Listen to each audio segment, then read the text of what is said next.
Welcome back to another episode of the Swindon Career Mode Rebuild Challenge.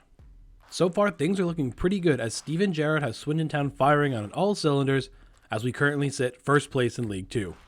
So this is the team that has us currently sitting first place in League 2. So far, there's no real standout players overall-wise, but Melia, our youngster, has already grown 2 overall points and is having a great season. Now that we're in the January transfer window, I don't know if there's a certain position I want to improve on, but I still do have 1 free agent signing and 1 loan move I could do, and I might be looking at getting some extra depth in the left and right side of midfield. We also have 2 youth academy players we can promote, so we'll go take a look at them now. Looking at our youth academy, this was the big dilemma last episode, where it looks like Elijah Wilkins will be promoted to the big team. I'm probably going to wait till after this January window closes, so there's no offers that come in for him. And then the other one is between Kobinan, Kaku, and Olsen. I'm going to hold out as long as I possibly can for that because I don't want to lose Kaku because he's 16 years old and 6'6". So if we can get all the way to the end of the season and he hasn't torn up his contract and either Olsen or Kobinan are still there, I'll promote one or the other. So we'll revisit this screen in just a little bit. Taking a look at the calendar, we have 5 games in the month of January, including an FA Cup tie against Coventry City. So what I'll probably do here is I'll play the first game against Carlisle, and then I'll also play Coventry City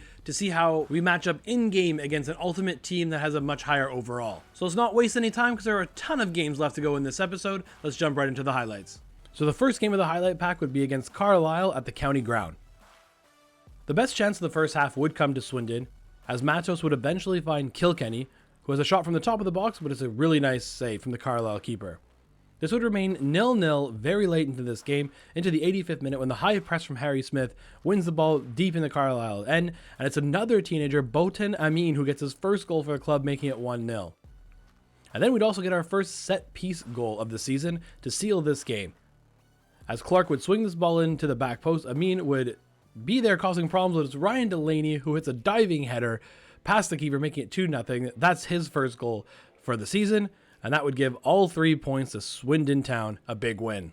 Next up would be Coventry City in what would be the biggest test of the season so far.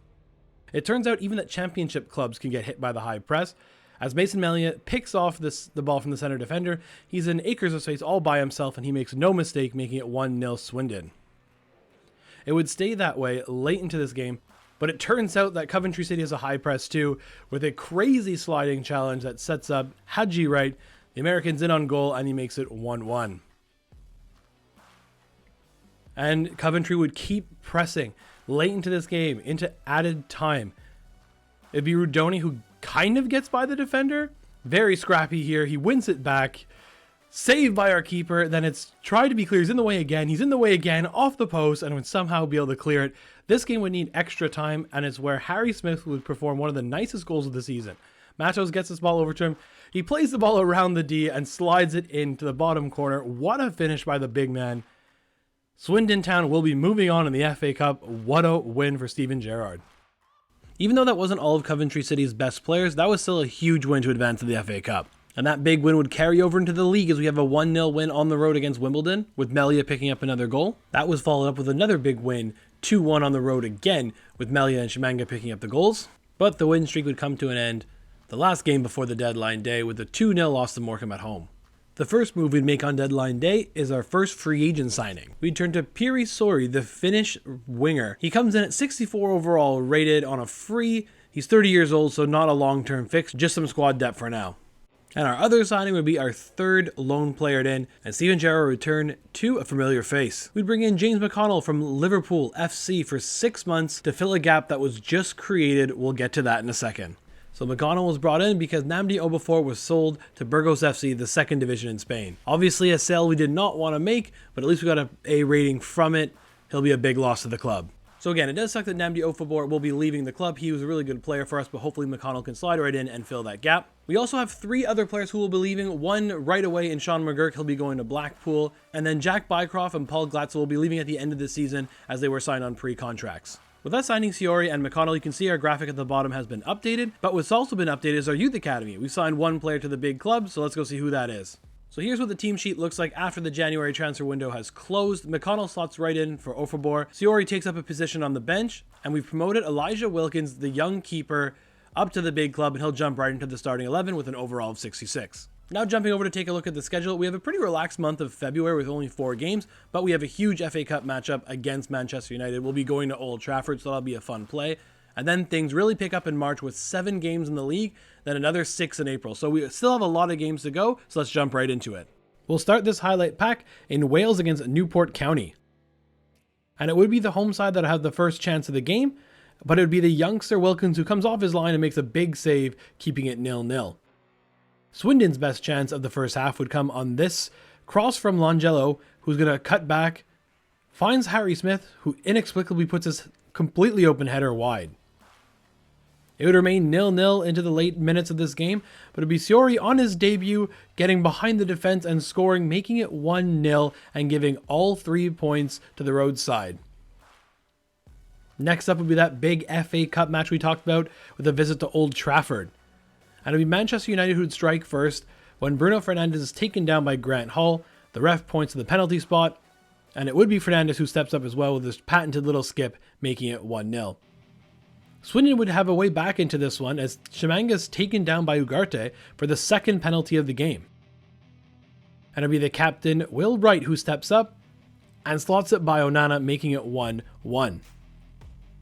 Manchester United would get the lead back again as Joshua Zirkzee would find Amad Diallo. The game seems to slow down there, and Diallo puts it by backup keeper now, making it 2-1. And then it'd be Joshua Zirkzee who scores a very scrappy goal here, making it 3-1 and eliminating Swindon Town from the FA Cup. Focusing back on the league with Walsall coming to the county ground. Early on in this game, before the 30-minute mark, Melia would be played in behind the defense, and he slides it by the keeper, making it 1-0.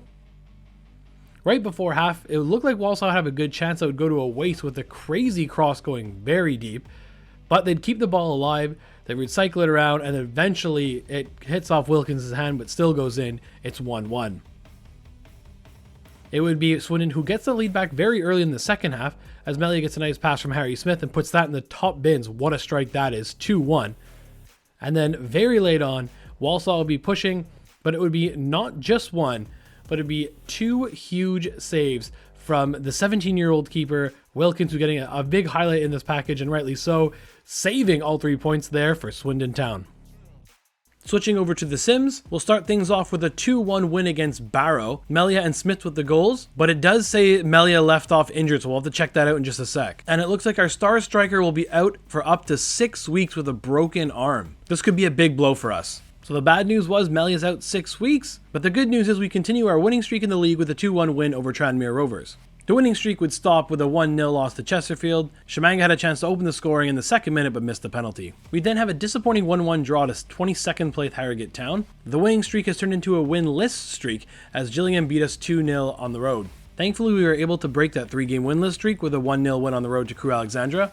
We followed that up with a 3-2 win against Fleetwood Town. Matos back in the lineup and onto the score sheet. After that, it'd be a 1-1 draw to Doncaster at home. And finally, it'd be a 3-0 defeat to Port Vale. Very tough result, ending the Sims. Taking a look at the league table with 6 games to go, we are currently sitting in 2nd place. We actually have a game in hand over everybody else, and are currently 4 points clear of these automatic promotion spots. As you can see, a league title is pretty much out of reach, as MK Dons are 16 points clear with 6 games to go. And it's currently a 3-horse race for the 2 other automatic promotion spots, with us, Bradford City, and Notts County. And as you'll see shortly, we have a huge game coming up. So taking a look at the calendar for our final 7 games of the season, as we can see here, the first of the 7 is absolutely huge. A win against Notts County wouldn't guarantee automatic promotion, but it would go a long way. We also have a tough fixture away at league leaders MK Dons, and then we also have a game against Bradford City. So what I'm thinking is we'll play the first 2 games and then sim the rest, and maybe we'll play that Bradford City match if need be. So let's jump back into the highlights. So we start off at the county ground with the absolutely huge game against Notts County. The first half was pretty uneventful, with this being the best chance of the half that was saved by Wilkins, but their chance turned into a very lucky moment for Notts County as this crazy challenge from Giovanni Brown only got a yellow card. Into the second half, it would be the main man, Mason Meliak, who returned from injury and literally on his first run back in the team, gets the ball in and he scores past the Notts County keeper. This game would end 1-0, an absolutely huge result for Swindon. After that massive result, we then have Bromley away. And as it's been all season long, it's the main man, Mason Melia, who gets us off the mark first, as Harry Smith plays a nice ball through the middle, and he puts it by the keeper, making it 1-0. Bromley would have their chances in this game. The best one probably coming here in the 84th minute, with Unanga being played through on goal, but Wilkins makes a big save. The striker was offside, but Wilkins wasn't to know that. Swindon would eventually put this one away, as the ball's eventually played to Clark over the top from Matos. He makes it 2-0. That's how this one would end. 2 big results for Swindon Town. Jumping back over to the Sims, MK Don's incredible season would continue with a 1-0 win over Swindon Town. This win puts them over 100 points for the season. Then we'd have a 1-1 draw at home against Colchester, the 5th place team. But after we beat Notts County, they went on to lose and draw their next games after that, so we officially won promotion with this result. Next would be a 2-1 win away at 23rd place Cheltenham Town, then a big result against Bradford City at home with Shamanga getting a late winner, and finally an anticlimactic 0-0 draw against 22nd place Accrington Stanley. A little bit of transfer news, we had to sell Daniel Butterworth to CRF Cluj, and FC Anansi of Ligue 2 came in for Tumais Sobowale. We had to say yes to this. Unfortunately, it was a terrible deal, and he'll be leaving the club as well. So here we are at the end of the season, and Steven Gerrard was able to secure promotion to League 1. I think it's fair to say that we had a really good season, but at the same time, MK Dons getting 109 points is absolutely insane. According to a quick Google search, that smashes the previous record for League 2, which was set by Northampton Town about 10 years ago with 99 points. But hey, they're not the focus we are. We'll be joining them next year in League 1. Taking a look at the Golden Boot winner, our boy Mason Melia is there, tied with Cian Harrett from Fleetwood Town,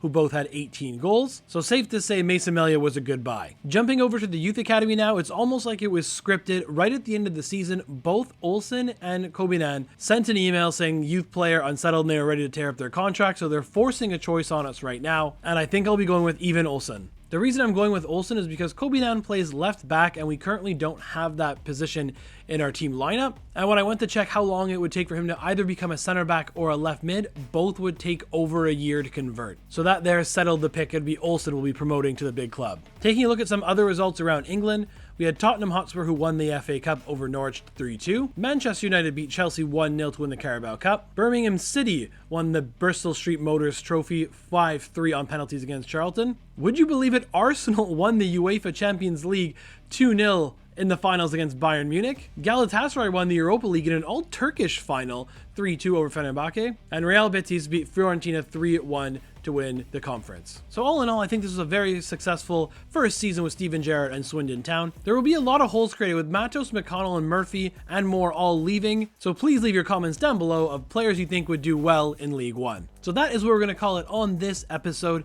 If you haven't already, please leave a like on this video and subscribe to the channel. It helps out so much. The next episode of this series will be dropping Friday morning at 9 AM. And as always, guys, thanks for watching.